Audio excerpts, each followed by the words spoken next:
La Coupe du Monde 2026, pour l'instant, c'est la Coupe du Monde des grands buteurs. Les trois meilleurs buteurs de la saison en Europe, Kane, Mbappé et Haaland, le Ballon d'Or actuel Ousmane Dembélé et le GOAT Lionel Messi, ils ont tous marqué 3 buts ou plus sur la phase de poule. Pour comprendre à quel point c'était historique, j'ai récupéré la liste de tous les buts marqués en Coupe du Monde depuis la première en 1930 et j'ai fait un maximum d'analyses pour t'aider à comprendre ce qui est en train de se passer. Pour commencer, j'ai voulu regarder deux paramètres très importants pour comparer ce qui est comparable. Déjà, le format de la Coupe du Monde, il a évolué au fil de l'histoire. Quand l'Italie gagne sa première Coupe du Monde en 1934, c'est plié en 4 matchs, même pas de phase de poule. Un huitième contre les États-Unis, un quart contre l'Espagne, une demi contre l'Autriche et la finale contre la Tchécoslovaquie. Et ça y est, une étoile sur le maillot. L'équipe qui va gagner la Coupe du Monde cette année aura joué 2 fois plus de matchs. Donc forcément, ça laisse plus de chances pour marquer des buts. Je me suis aussi demandé s'il y avait une époque où c'était porte ouverte pour les attaquants. Et clairement, l'année 1954 en Suisse, ça avait l'air d'être une Coupe du Monde de fou. Déjà, c'est la première qui a été diffusée à la télé. Et je vous ai parlé de la remontada de l'Allemagne de l'Ouest en finale dans ma première vidéo. Je vous mets un article de la FIFA dans la description qui parle du miracle de Berne, de la fournaise de Lausanne et de la bataille de Berne. On ne peut pas inventer tout ça. Mais si on revient à notre affaire, je pense qu'on peut dire assez honnêtement que le nombre de buts marqués par match n'a pas changé au point de fausser nos comparaisons. Et au passage, deux petits chiffres. En moyenne, il y a encore plus de buts dans les matchs à élimination directe. Je trouve ça assez contre-intuitif, mais c'est ce que disent les chiffres. Et aussi, on vient d'assister à la phase de poule la plus prolifique de l'histoire. Donc on va se régaler dans les prochaines semaines, c'est sûr. On rentre dans le vif du sujet, on est obligé d'en parler, c'est le record qui vient de tomber. Messi est désormais le meilleur buteur de l'histoire de la Coupe du Monde.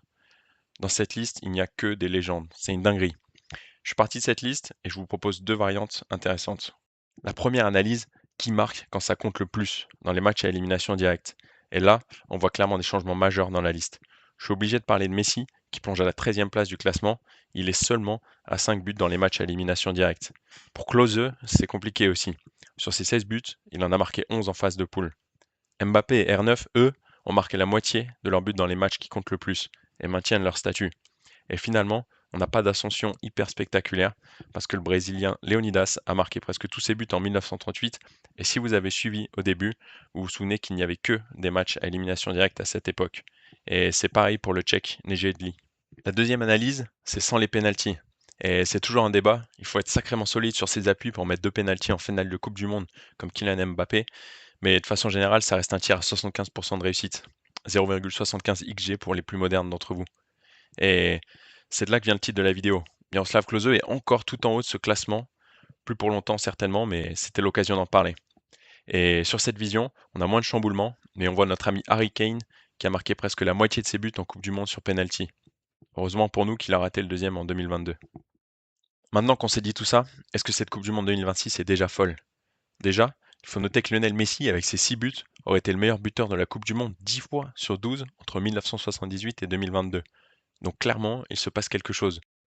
Ensuite, j'ai comparé le classement des meilleurs buteurs à la fin des phases de poule des 5 dernières Coupes du Monde. Et là, c'est un peu subjectif, je vous l'accorde, mais pour moi, la liste 2026 est clairement la plus sexy. On a 2 ballons d'or, le boss de fin de la Coupe du Monde, un cyborg et le crack brésilien du moment. On a presque fini, mais j'ai encore deux goodies pour vous. Les triplés. On a déjà vu 3 triplés pendant ces Coupes du Monde. Messi, David et Dembélé. Et c'est déjà une aberration statistique. Pour la route, je vous rajoute des informations pêle-mêle sur les triplés en Coupe du Monde. Mbappé n'était pas le premier à en mettre un en finale. Salenko, le russe, est monté jusqu'à 5 buts en un match. C'est le record. Ils ne sont pas beaucoup à avoir marqué 2 triplés. En 2006, aucun triplé. Et on finit en beauté avec notre Coupe du Monde de malade en 1954 et ses 8 triplés. Pour finir, c'est finalement assez rare d'avoir le meilleur buteur de la compétition dans l'équipe qui gagne la Coupe du Monde. Ce n'est arrivé que 5 fois en 22 Coupes du Monde. Donc on est tous derrière Messi contre le Cap-Vert, aucun souci. Voilà, c'est fini pour cette vidéo. J'espère que vous avez kiffé.